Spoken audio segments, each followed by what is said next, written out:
Hey, it's Cal here from Cake Equity. Today I want to talk about founder equity and vesting. It's one of the questions that as an early stage founder you're going to have to consider early on, and it's really important that you get this right. If you have a situation where you've got two founders, a lot of people do just go for a 50-50 equity split, but there are a lot of circumstances where that's not going to be appropriate. Let's say one of you is putting in more money, or one of you is still working part-time and the other one's working full-time on your startup. 50-50 isn't necessarily the ideal split for you.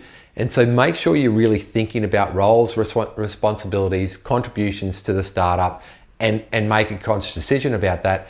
And the data actually shows that it is very common, almost half of two founder equity teams don't actually have a 50-50 split. So they might have 55-45, for example. So make a conscious decision around that.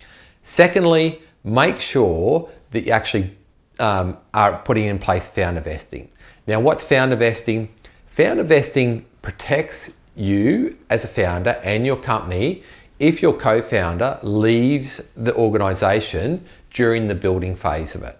Now, typically how vesting structure work is that, let's say I have a 50-50 equity split, I get my 50% shares today, but what happens is if I leave within a 4-year period, I will forfeit all or some of that equity. So I won't be able to keep the shares effectively.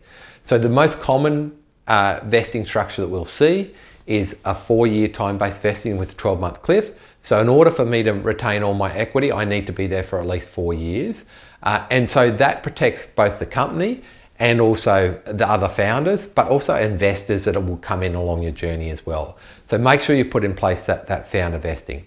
And then the last thing, make sure you document it. Not only the founder vesting splits, but also think about documenting things like roles, who's doing what, what's expected in terms of contribution, hours, the people are putting in, etc. So look at those things.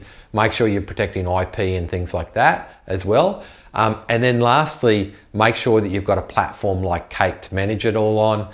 We have founder vesting embedded in the platform, so it's really easy to actually set up. And as I said, the most common structure that you'll have for that vesting is 4-year time-based vesting. You're able to set it up on day one, and it'll just manage that process over the next 4 years automatically, so you don't have to actually even worry about it.